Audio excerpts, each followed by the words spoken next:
নমস্কার, কেমন আছো তোমরা সবাই? কুকুই চুমাতে তোমাদের সবাইকে স্বাগত জানাই। আজকে মায়ের শরীরটা একটু খারাপ, তাই মা ভয়েসটা দিতে পারছে না, তাই জন্য আমি আজকে সব বলে দিচ্ছি। তো এখানে আজকে আমাদের সব রান্না বান্না হয়ে গেছে। আর আজকে যে রেসিপিটা সেটা খুবই কমন রেসিপি, সেটা হলো ডিমের তেলানি। তো এখানে মা সবার ফার্স্টে সর্ষের তেল দিয়েছে, আর এখন দিয়ে দিল জিরে,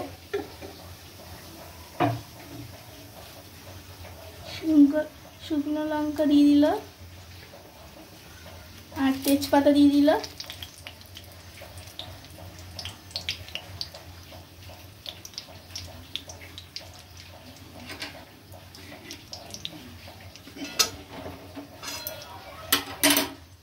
এবার দিয়ে দিল পেঁয়াজ কুচি। এই যে তো এই যে এই রান্নাটা এখন হচ্ছে, এই রান্নাটা আমার আর দিদির দুজনেরই প্রিয়।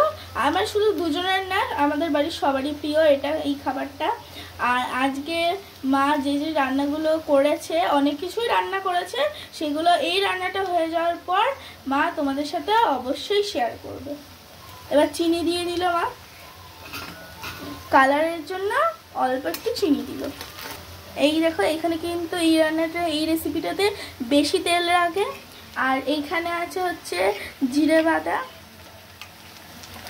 আর আদা বাটা। সরি, ওটা আমি একটু ভুল বলে দিয়েছিলাম, ওটা রসুন আর আদা বাটা ছিল। এবার দিয়ে দিল জিরে বাটা। এবার দিয়ে দিচ্ছে লঙ্কার গুঁড়ো আর হলুদ গুঁড়ো।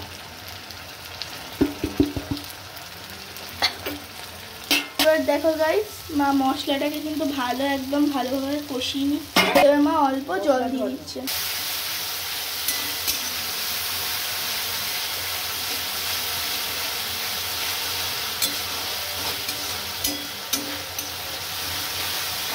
আমি যখন বলবো তুমি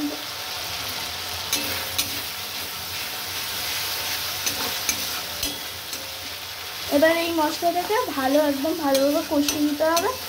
দেখো, এবার দেখো মশলা থেকে কিন্তু তেলটা ছেড়ে দিয়েছে। এই যে এবার মা পরিমাণ মতন লবণ দিয়ে দিচ্ছে। এই যে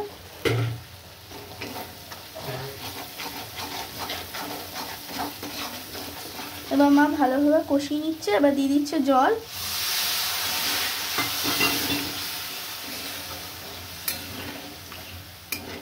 এবার দেখো ঝোলগুলো খুব ভালোভাবে ফুটে গেছে। এবার মা গ্যাসটাকে একটু কমিয়ে ডিমগুলোকে ফাটিয়ে দিয়ে দিচ্ছে। এই যে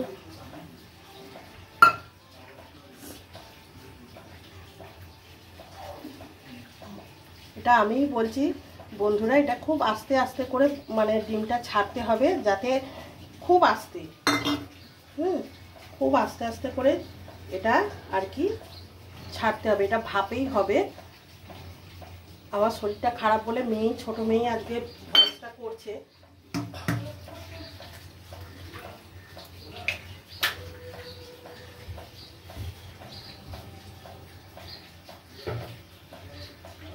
খুব সাবধানে কিন্তু ডিমগুলো ছাড়তে হবে, যাতে কুসুমটা না ভেঙে যায়। এইবার আমি এটা চাপা দিয়ে রাখবো। দেখো, এইবার আমার একদম পুরো ঢাকাটা খুলে নিলাম। দেখছো পুরো ডিমটা এরকম জমে গেছে, দেখেছো?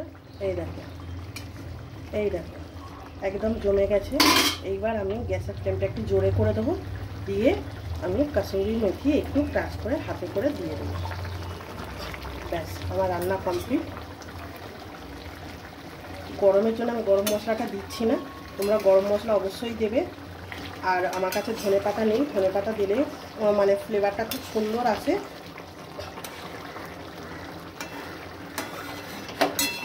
এটা আবার টমেটো দিয়েও করা যায়, টমেটো দিয়েও খুব সুন্দর হয়। এবার আমি কাট করে দেখাচ্ছি। এই দেখো, ডিমের তেলানি আমার একদম রেডি। তাই সিম্পল একদম ডিমের তেলানি রেসিপিটা যদি ভালো লেগে থাকে, বা আজকে রান্নাবান্নাগুলো আমি দেখাবো, যদি ভালো লেগে থাকে লাইক শেয়ার কমেন্ট অবশ্যই করে দিও। আর প্লিজ আমার চ্যানেলটিকে সাবস্ক্রাইব করে আমার পাশে থেকো। চলো আমি দেখাচ্ছি কি কি রান্না করেছি। এই দেখো গরম গরম ভাত, হ্যাঁ একদম গরম ভাত।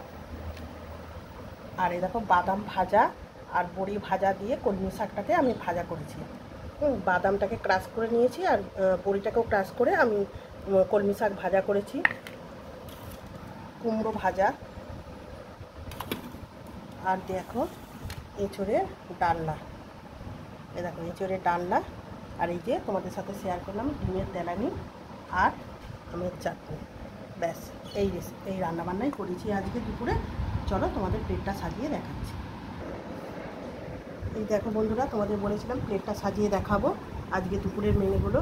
এমনি কী কী রান্না করেছি দেখিয়ে দিয়েছি। এই দেখো ভাত, কুমড়ো ভাজা আর বাদাম আর বড়ি দিয়ে কলমি শাক ভাজা, চাটনি আছে আর এঁচোড় আলুর ডালনা, আর যেটা রেসিপি শেয়ার করলাম ডিমের তেলানি। তা আজকের তোমাদের প্লেটটা কেমন লাগলো আর রান্নাবান্নাগুলো কেমন লাগলো অবশ্যই জানাবে। আর যদি আমার রেসিপিটা যদি ভালো লেগে থাকে অবশ্যই আমার চ্যানেলটিকে সাবস্ক্রাইব করে আমার পাশে থেকো আর লাইক শেয়ার করতে ভুলো না। টাটা, শুভ দুপুর বন্ধুরা।